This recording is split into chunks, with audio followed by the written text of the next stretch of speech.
Penetrating clouds. Rice terraces.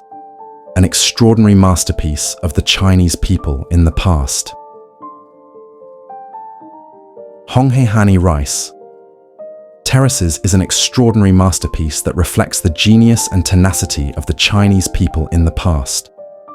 In unique shapes and sizes, with a history of thousands of years. These rice terraces form a colourful mosaic with an artificial landscape that promises amazing beauty. The land management system of these rice terraces also shows extraordinary harmony between humans and their environment, both visually and ecologically. Honghe Hani is a rice terrace system located in Honghe Prefecture, Yuan Yang County, Yunan China. The most eye-catching thing about these terraced rice terraces is, of course, its very large size and its terraced appearance. The total area of the rice terraces stretches over 1 million hectares, covering 82 villages in 4 counties, namely Yuan Yang, Honghe, Jinping, and Luchun. Yuan County, with a population of around 370,000 people, has the largest part of the Honghe Hani rice fields at an altitude of 2,000 meters above sea level. These terraced rice fields are often covered in clouds and thin fog, which gives a spectacular effect, as if penetrating the clouds. This also makes these rice fields described as stairs to heaven. Amazingly, history records that the Honghe Hani rice fields have been going on for about 1,300 years. It is known that this beautiful and vast expanse is the work of the Hani people, one of the ethnic minorities inhabiting China. Since ancient times, the Hani people have built ditches and canals to divert springs from the mountains and forests to irrigate their terraced rice fields. Hani farmers began carving terraces from the mountains during the Tang dynasty, around 618 to 907 AD. And now, in 2013, several locations of rice fields, or precisely around 16,603 hectares of Honghe Hani rice terraces, are listed as UNESCO World Heritage Sites.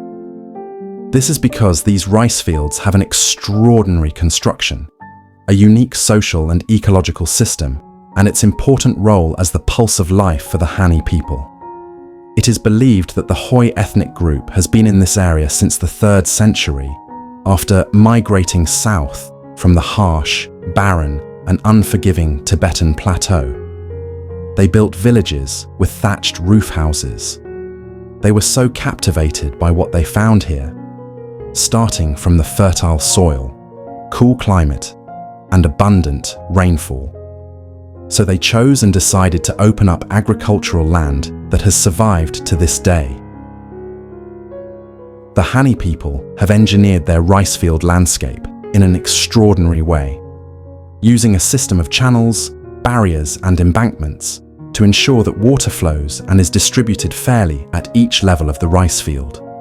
Each village has an official water guard who ensures that water is distributed evenly.